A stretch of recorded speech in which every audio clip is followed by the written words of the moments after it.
You want to hear about the time my HOA tried to sell my cabin without telling me?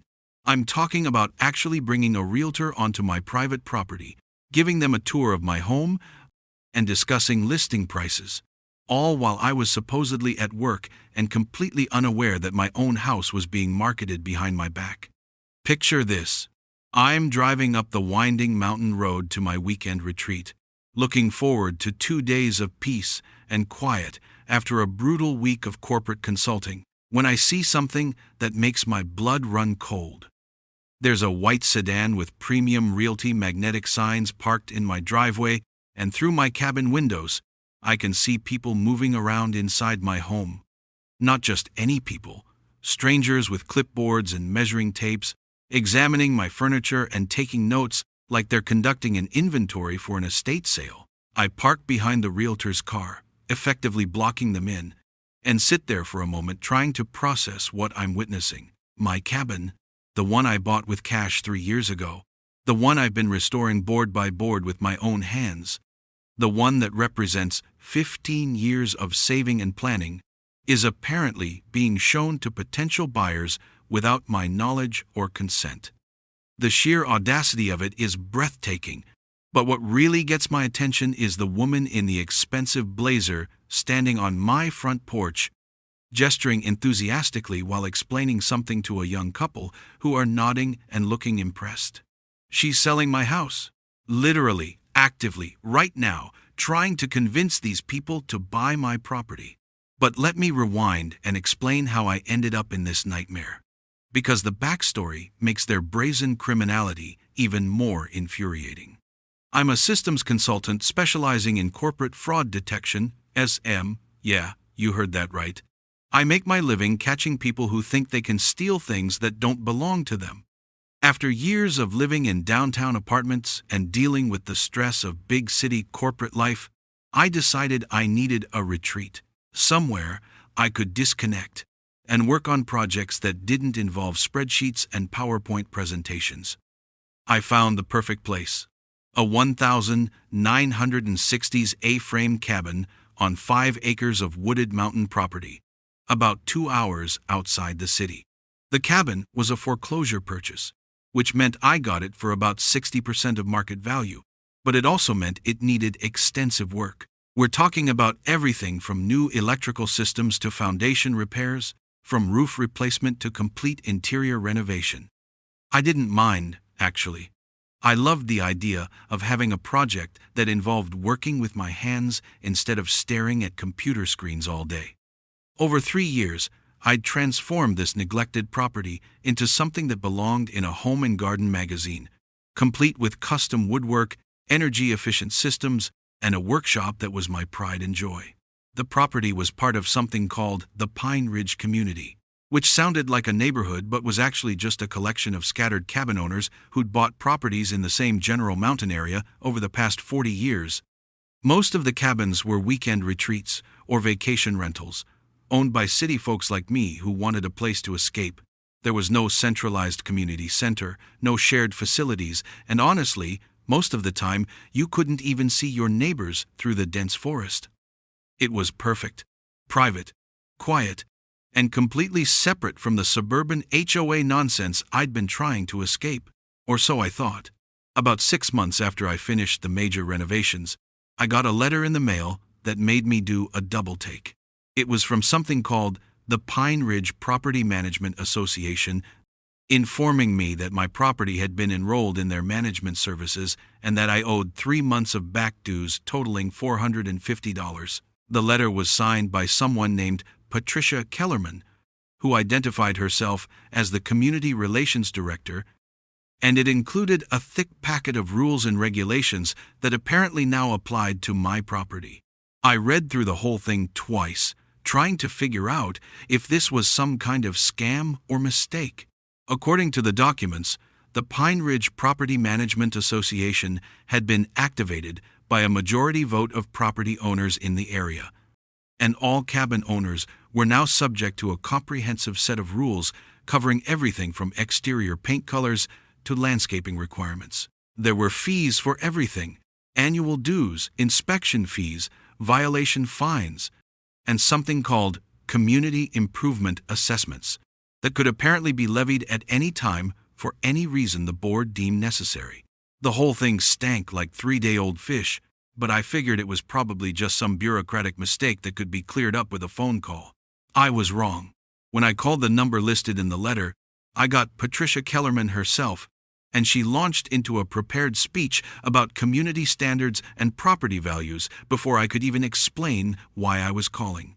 "Mr. Davidson," she said in a voice that could curdle milk, "I'm so glad you called. We've been trying to reach you about several violations we've identified during our initial property assessment." Violations of my own property that I'd spent 3 years and a small fortune renovating to perfection. "I'm sorry, what violations?" I asked, trying to keep my voice level. "Well, for starters, your exterior stain color doesn't match the approved community palette. We're going to need you to restain the entire cabin in mountain pine or rustic cedar within 60 days. Also, your workshop building exceeds the square footage limits for auxiliary structures, and your gravel driveway needs to be replaced with an approved paving material." I felt that familiar sensation you get when someone is trying to run a con game on you, that mixture of disbelief and professional curiosity that comes from recognizing a scam in progress. "Patricia, I need to stop you right there. I never agreed to join any property management association. I never signed any documents authorizing these rules, and I certainly never voted to activate anything. I think there's been some kind of mistake." Her laugh was the kind of sound you hear in horror movies right before something terrible happens.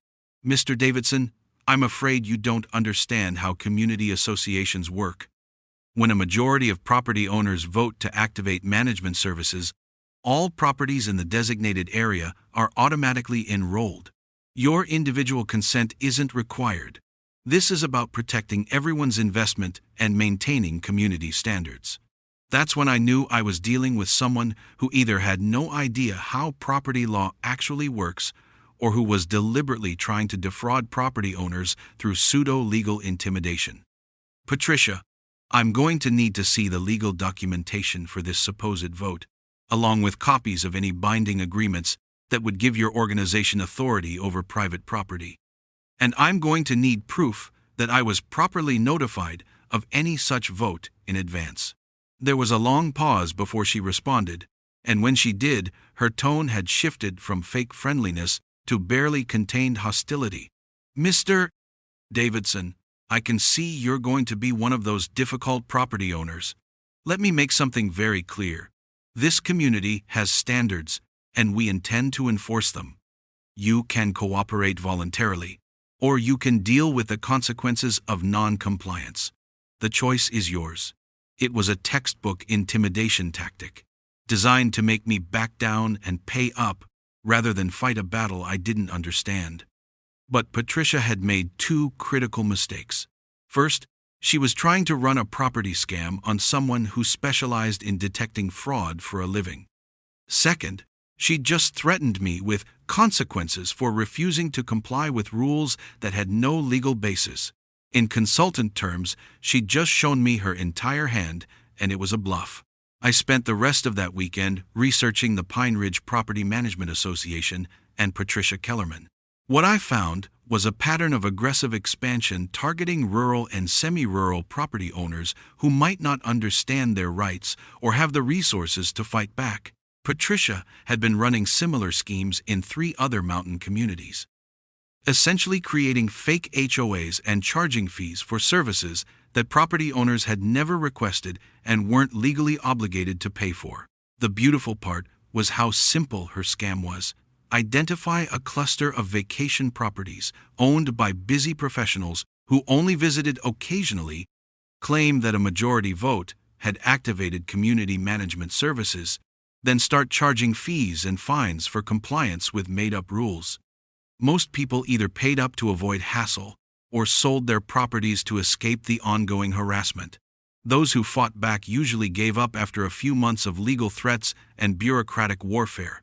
But Patricia had never targeted someone with my particular skill set and temperament. I don't just detect fraud for a living, I hunt it down, document it systematically, and destroy it completely. and I'd spent 3 years turning my cabin into exactly the retreat I wanted. I wasn't about to let some small-time property predator steal it from me through paperwork intimidation. My first step was to document everything. I recorded all phone conversations with Patricia and her organization, kept copies of every letter and email, and started building a comprehensive file of their fraudulent activities. I also reached out to other property owners in the area to see who else was being targeted. What I found was a community of confused and frustrated cabin owners who'd been getting similar letters and demands, most of whom had no idea whether they were legally obligated to comply. The second step was to research the legal basis for Patricia's claims. This took me about 10 minutes. There was no recorded vote activating any property management association. There was no legal entity called the Pine Ridge Property Management Association registered with the state. There were no binding covenants or restrictions attached to any of the property deeds in the area. Patricia was literally making everything up as she went along, counting on people's ignorance and intimidation to make her scheme work. But I decided to let her dig her own grave a little deeper before I exposed her fraud. I called her back and told her I needed time to review the documentation she'd provided and that I'd get back to her within 30 days with my compliance plan. She seemed pleased that I was apparently backing down, and she even offered to work with me on a payment schedule for the back dues and violation fines she'd made up. What happened over the next few weeks was like watching a masterclass in small-scale organized crime. Patricia's association sent me a steady stream of increasingly aggressive letters, each one documenting new violations they'd discovered during their property assessments.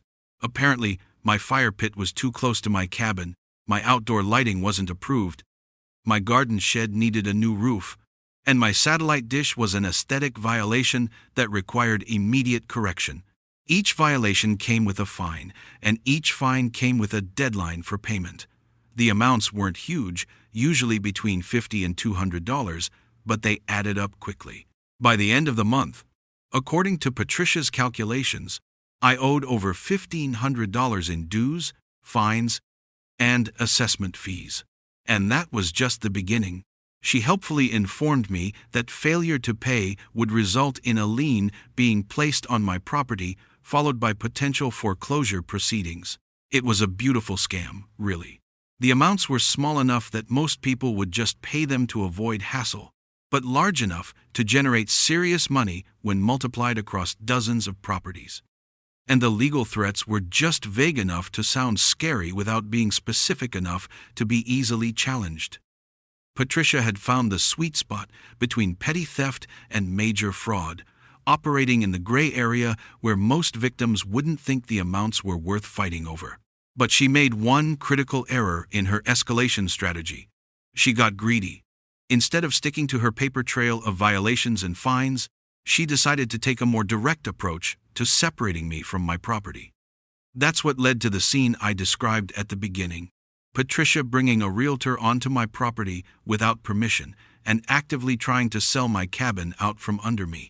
Here's what I later learned had happened. Patricia had contacted several local realtors claiming to represent a property owner who was motivated to sell quickly due to family circumstances. She'd told them that the owner was relocating for work and wanted to avoid the hassle of showing the property himself. She'd provided them with detailed information about my cabin, including square footage, recent improvements, and asking price estimates. And she'd given them keys. How did she get keys to my cabin? That's the question that still makes me furious when I think about it. She'd apparently hired a locksmith, claiming to be the property manager for an owner who was locked out. The locksmith had created new keys based on Patricia's story about being authorized to access the property for maintenance and showing purposes. It was identity theft, breaking and entering, and fraud all rolled into one neat criminal package.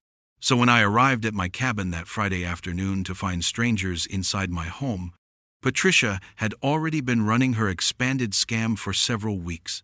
The realtor showing my property was legitimate. She had no idea she was participating in a criminal enterprise.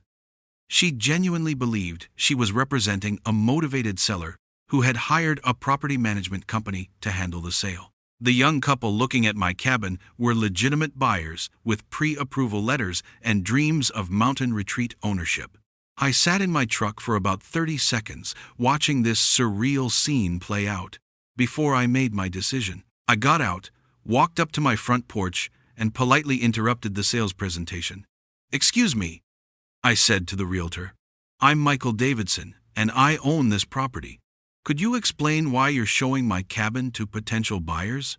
The realtor's face went through several interesting expressions in rapid succession: confusion, embarrassment, and then a growing horror as she realized she'd been set up. "Mr. Davidson, I'm so sorry, there must be some mistake. I'm working with Patricia Kellerman from Pine Ridge Property Management. She told me you were relocating and wanted to sell quickly." I nodded sympathetically. "I can see how this would be confusing, but I never authorized anyone to sell my property, and I've never heard of Pine Ridge Property Management except as the source of some fraudulent bills I've been receiving.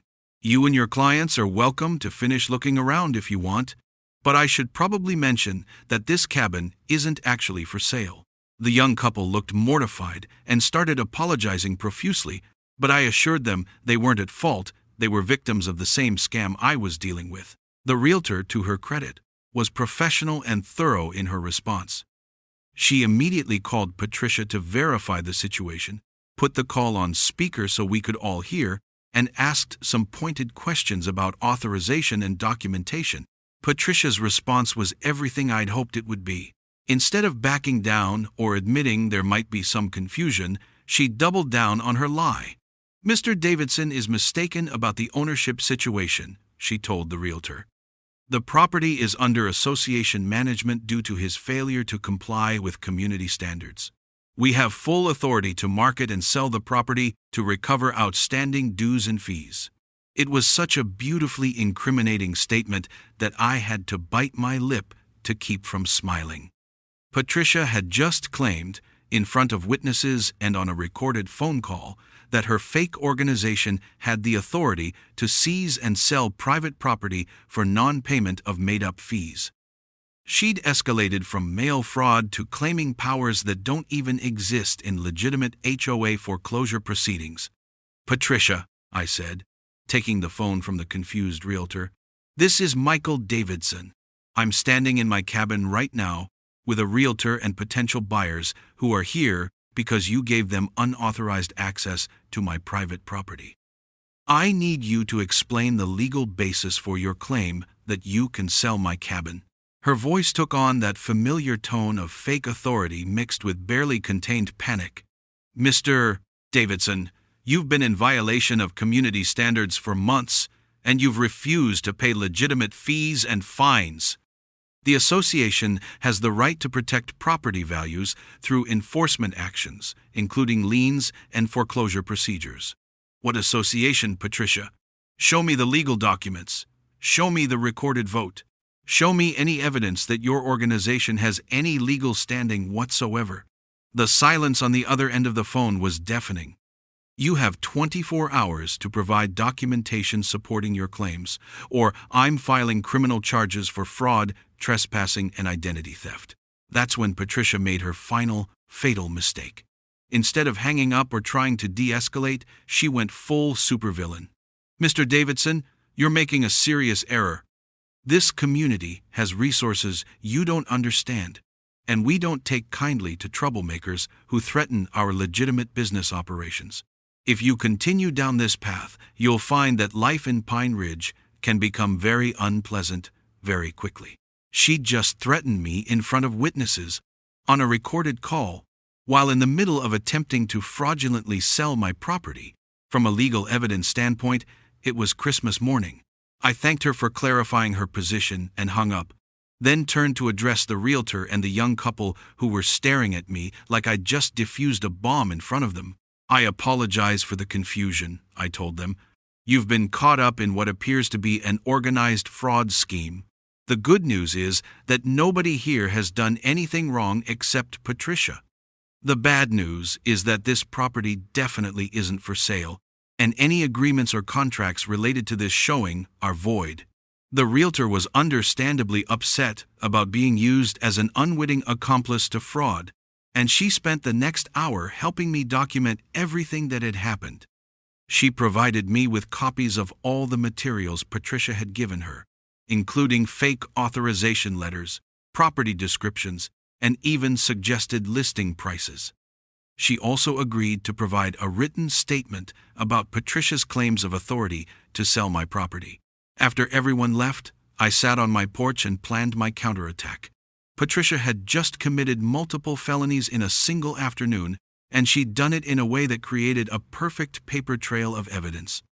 But I wanted to make sure she couldn't target any other property owners before law enforcement caught up with her. So I decided to accelerate the timeline. That evening, I drove down to the nearest neighbor's cabin and knocked on their door. Frank and Maria Santos were a retired couple from Phoenix who used their cabin for summer vacations and hunting season. They'd been getting letters from Patricia too, but they'd been ignoring them because they figured it was some kind of scam. When I told them about the attempted sale of my cabin, Frank's reaction was immediate and colorful. "You mean that woman has been trying to charge us fees for our own damn property?" he said, waving a stack of Patricia's letters. "And now she's trying to sell people's cabins without permission? That's not a scam, that's straight up theft." Maria nodded grimly. "We need to warn everyone before she finds more victims." Over the next 2 days, we contacted every property owner in the Pine Ridge area and shared information about Patricia's scheme. What we found was a community of people who'd been confused, frustrated, and increasingly angry about the mysterious Property Management Association that had appeared out of nowhere with demands for money and compliance with arbitrary rules. Most people had been ignoring the letters, figuring they were either scams or bureaucratic mistakes. A few had actually paid some of the smaller fines, hoping to avoid trouble. But when they heard about the attempted sale of my cabin, everyone understood that we were dealing with something much more serious than annoying paperwork. We organized a meeting at the Santos cabin that weekend, and 18 property owners showed up to share their experiences and plan a response. The stories were remarkably consistent. Everyone had received similar letters claiming they owed fees to an association they'd never joined, followed by escalating demands and threats of legal action.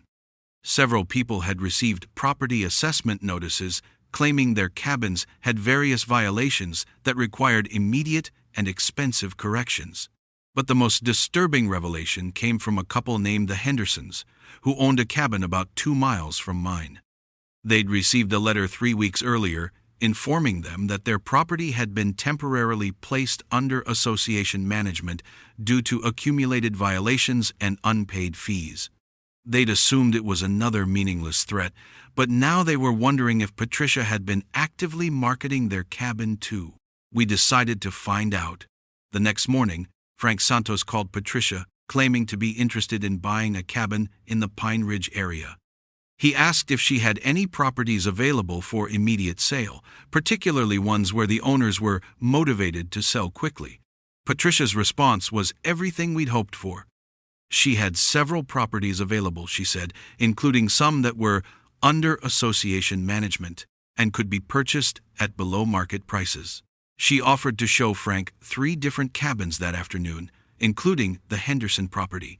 When Frank asked about the legal status of these properties, Patricia assured him that everything was fully authorized and that the association had complete management authority over properties with outstanding compliance issues. It was exactly the evidence we needed to prove that Patricia's scheme wasn't limited to harassment and extortion. She was actively attempting to steal and sell multiple properties through fraudulent claims of proof of properties in the will. Authority. We had her on tape offering to sell property she didn't own, claiming legal powers that didn't exist, and describing a systematic operation targeting multiple victims. That afternoon, while Patricia was presumably preparing to show Frank the Henderson cabin, I was at the county sheriff's office filing criminal complaints for fraud, identity theft, trespassing, and attempted grand theft. I brought copies of all the documentation we'd gathered, recordings of phone conversations, and statements from multiple property owners describing identical patterns of harassment and fraudulent claims. Deputy Sheriff Coleman was exactly the kind of law enforcement officer you want when dealing with organized crime. Team, thorough, methodical, and completely unsympathetic to people who think they can steal property through paperwork intimidation.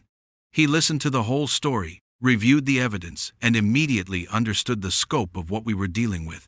Mr. Davidson, what you're describing isn't just fraud, it's a systematic scheme to steal real estate through fake legal claims.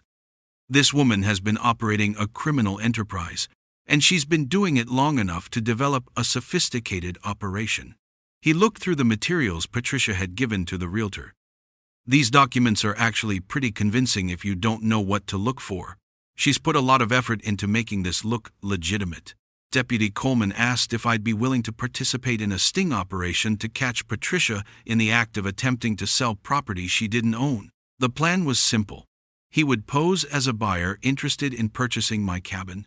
I would hide nearby to document the interaction, and Patricia would hopefully incriminate herself by claiming authority she didn't have and offering to sell property that wasn't hers. We set up the meeting for the next day at my cabin.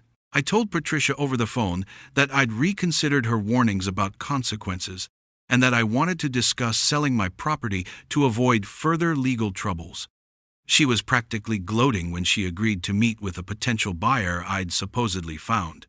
The next afternoon, I parked my truck out of sight down the road and hiked back through the woods to a spot where I could see and record everything that happened at my cabin. Deputy Coleman arrived right on time, dressed in civilian clothes and driving an unmarked personal vehicle. Patricia showed up 10 minutes later, driving a silver BMW and carrying a briefcase like she was about to close the deal of the century. What happened next was like watching someone talk themselves into a prison sentence. Patricia gave Deputy Coleman a complete tour of my cabin, pointing out all the improvements I'd made and discussing the property's value and potential. She explained that the owner was motivated to sell quickly due to legal troubles with the community association, and that the asking price was significantly below market value because of the circumstances. When Deputy Coleman asked about the legal issues, Patricia launched into a detailed explanation of her authority to manage and sell properties with outstanding compliance violations. She described the Pine Ridge Property Management Association as a legitimate organization with the power to place liens on properties, impose fines for violations, and ultimately force sales to recover unpaid fees. She even showed him fake documentation supporting her claims, including what appeared to be official notices and legal filings. The level of detail was impressive. She'd created an entire fictional bureaucracy, complete with letterhead, forms, and procedures that looked almost authentic. If I hadn't known it was all fabricated, I might have been convinced myself. But the moment that sealed her fate came when Deputy Coleman asked about the specific legal authority for selling someone else's property. Patricia smiled confidently and pulled out what she claimed was a management authorization agreement signed by me, giving her organization full power to handle all aspects of my property, including marketing and sale. The document was obviously forged. It had my name, but not my signature, and it referenced compliance issues and fees that had never actually existed. But Patricia presented it as legitimate legal authorization, claiming that property owners in the Pine Ridge community had automatically granted these powers when the association was activated. Deputy Coleman examined the document carefully, asked several detailed questions about the legal process, and then revealed his identity and placed Patricia under arrest. The look on her face when he pulled out his badge was absolutely priceless, a mixture of shock, disbelief, and dawning horror as she realized how thoroughly she'd been caught. The charges were extensive: fraud, identity theft, attempted grand theft, forgery, and operating a criminal enterprise. The evidence was overwhelming: recorded conversations, forged documents, multiple victims, and a systematic pattern of criminal behavior spanning several years. Patricia's sophisticated operation, which had probably seemed foolproof when she was targeting confused property owners, looked like exactly what it was when examined by law enforcement: a criminal conspiracy to steal real estate through fake legal claims. But my favorite part of the whole operation was what I did next. While Patricia was being processed at the county jail, I drove home and implemented the solution that had been brewing in my mind since the first day I discovered strangers in my cabin. I ordered a heavy-duty gate system for my driveway, along with professional security cameras and motion sensors. And I commissioned a custom sign to post at the entrance to my property. The gate installation took 2 days, and it was a thing of beauty. Heavy steel construction with an electronic lock system designed to keep out unauthorized vehicles while still allowing emergency access if needed.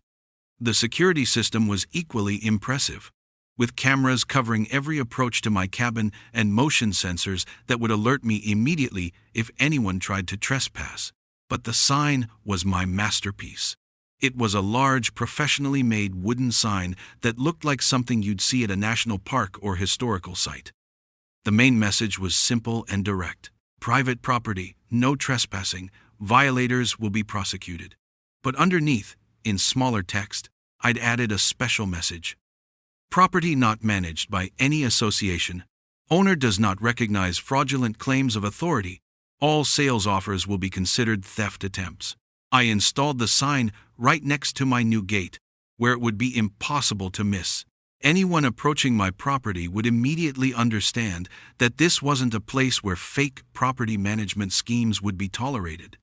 It was my declaration of independence from Patricia's fraud operation and anyone else who might try similar scams in the future. The trial was scheduled for 6 months later, but Patricia never made it to court. Faced with overwhelming evidence and the testimony of over 20 property owners who'd been targeted by her schemes, she accepted a plea bargain that included 5 years in prison, full restitution to all victims, and permanent prohibition from any property management activities. The restitution alone was over $200,000, covering not just the money she'd fraudulently collected from property owners, but also the costs of legal representation, security upgrades, and property damage caused by her unauthorized access to people's homes. My portion included compensation for the locksmith costs, security system installation, and legal fees, plus punitive damages for the stress and harassment she'd caused. But the best outcome was the impact on the broader community. Word of Patricia's arrest and conviction spread quickly through the mountain property owner networks, serving as a warning about fake HOA schemes and fraudulent property management claims. Several other communities that had been targeted by similar operations saw those schemes collapse when property owners realized they didn't have to pay fees to organizations that had no legal authority. The Pine Ridge area became a case study in how property owners can fight back against organized fraud when they work together and refuse to be intimidated by fake legal threats. The local sheriff's office now includes information about property management scams in their community education programs, and several other law enforcement agencies have used our documentation to identify and prosecute similar schemes. As for my cabin, it's exactly what I always wanted it to be: a peaceful retreat where I can work on projects, enjoy the mountains, and never worry about someone trying to sell my property out from under me. The gate and security system have proven their worth several times, automatically deterring the occasional trespasser and providing me with complete peace of mind about the security of my investment. I still get the occasional inquiry from realtors who've heard about my property and wonder if I might be interested in selling. But now they have to call first, because the gate makes it impossible to just show up and conduct unauthorized tours of my home. And when they ask about the property management situation, I'm always happy to tell them the story of Patricia Kellerman and her fraudulent association. The sign has become something of a local landmark, photographed by visitors who appreciate its direct approach to property rights and fraud prevention. Several other property owners have commissioned similar signs for their own properties, creating a network of clearly marked private properties that send a strong message about community standards, real standards, not fake ones imposed by criminal organizations. Looking back on the whole experience, I'm actually grateful that Patricia targeted my property. Her scheme was sophisticated enough that it might have succeeded if she'd chosen victims who didn't have the knowledge and resources to fight back effectively. By targeting someone with my particular skills and temperament, she inadvertently exposed her entire operation and probably saved dozens of other property owners from becoming victims. And every time I drive through my gate and see that sign, I'm reminded that sometimes the best defense against criminals is simply refusing to be intimidated and knowing your rights well enough to protect them. Patricia Kellerman learned that lesson the hard way, and anyone else who might consider targeting Pine Ridge property owners now has fair warning about what they're likely to encounter. The mountain community is peaceful again, property values have remained stable, and property owners can enjoy their retreats without worrying about fraudulent management schemes or unauthorized sales attempts. It's exactly what a community should be. A place where people's rights are respected and criminals aren't tolerated. That's the power of standing up to bullies. Whether they're wearing HOA blazers or carrying fake legal documents. Sometimes, all it takes is one person who refuses to back down and knows how to fight back effectively. Patricia thought she'd found another easy target in a busy consultant who might not have time to challenge her authority. Instead, she found someone who had all the time in the world to make sure she faced the full consequences of her criminal behavior.